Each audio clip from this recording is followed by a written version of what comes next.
Assalamualaikum warahmatullahi wabarakatuh.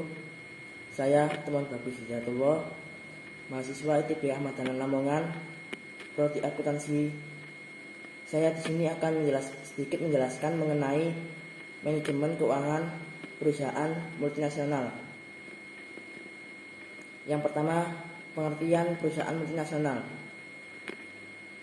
Perusahaan multinasional atau multinational company yang disingkat MNC adalah perusahaan besar yang memiliki beberapa anak cabang di berbagai negara, yang pada umumnya didirikan di negara berkembang. Karena perusahaan ini bergerak di berbagai negara dan merupakan perusahaan global, maka tentu akan berdampak besar pada politik secara global.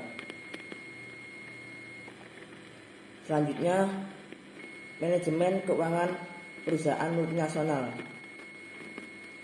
Manajer keuangan multinasional harus familiar dengan A. Pasar devisa atau euro currency, B. Sekuritas derivatif, C. Pasar keuangan debt dan equity internasional, D. Pasar internasional untuk real asset, E. Portofolio investasi internasional. Selanjutnya, konsep manajemen keuangan. Sapiro dan Faisal mengatakan bahwa 3 konsep manajemen keuangan. Yang pertama yaitu arbitrage, terjadi pada saat perbedaan harga timbul pada 2 pasar yang terpisah.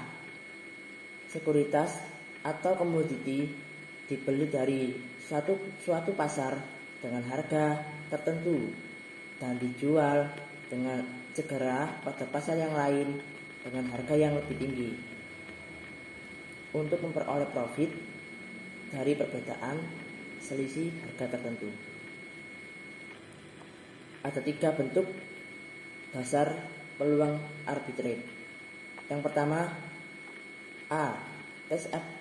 Tax arbitrage, B. Financial market arbitrage, C. Regulatory system arbitrage. 2. Market efficiency, pasar di mana informasi baru telah direfleksikan dalam harga sekuritas yang diperdagangkan tersebut. Pada efisiensi pasar, seseorang tidak dapat memperkirakan untuk memperoleh keuntungan melalui aset yang overvalued atau undervalued. Seluruh dana-dananya mempunyai risk adjusted returns yang sama. Tidak adanya pertimbangan pajak atau investasi pemerintah. Oleh karenanya, efisiensi pasar menyatakan bahwa tidak terjadinya tawar-menawar pendanaan. Pada efisiensi pasar, harga saat ini merefleksikan secara penuh seluruh informasi yang tersedia, termasuk secara lengkap harga. 3. Capital asset pricing, berkenaan dengan cara sekuritas dinilai berdasarkan risk dan returns, berasumsi bahwa total risiko menjadi 2 bagian. Yang pertama, diversifiable, dan yang kedua, non-diversifiable. Selanjutnya, peluang dan risiko perusahaan multinasional. Pada saat para manajer membuat keputusan keuangan multinasional yang memaksimumkan keseluruhan dari nilai sekarang atau cash flow masa datang, present value of future cash flow, mereka memaksimumkan nilai perusahaan yang pada akhirnya memaksimumkan kekayaan pemegang saham.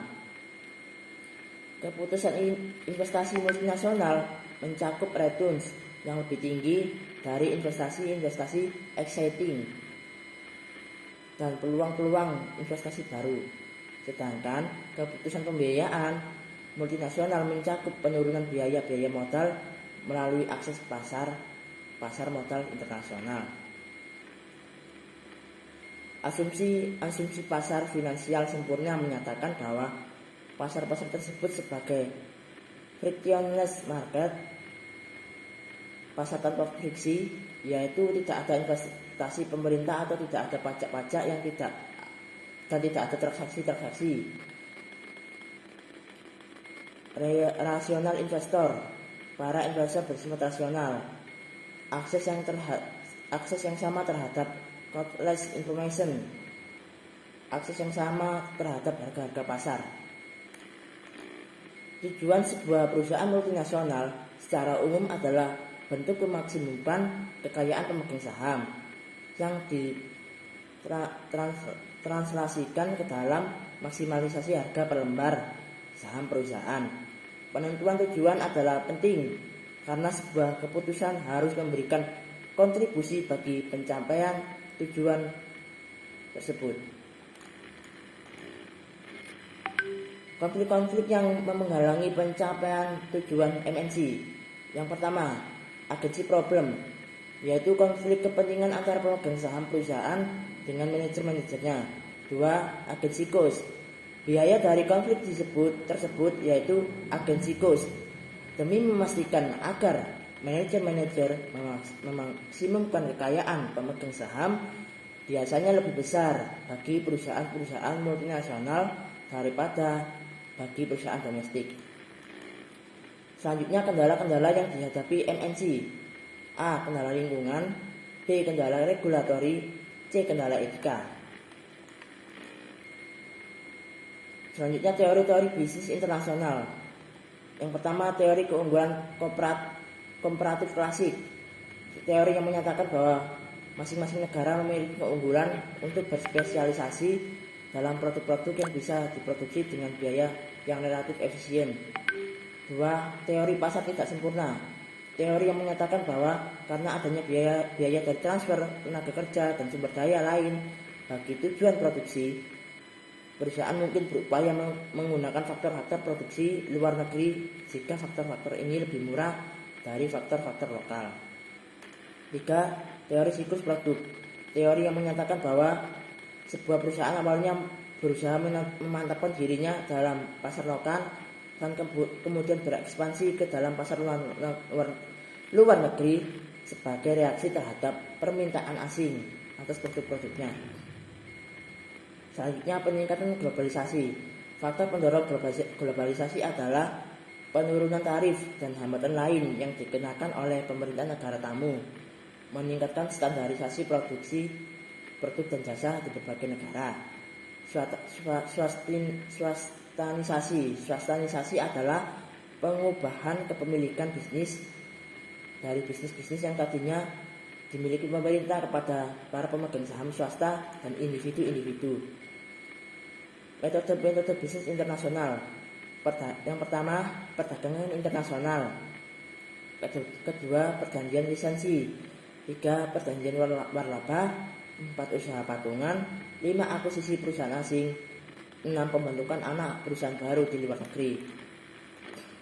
Sekian sedikit materi yang saya sampaikan. Semoga bermanfaat bagi teman-teman mahasiswa. Kurang lebihnya saya mohon maaf. Assalamualaikum warahmatullahi wabarakatuh.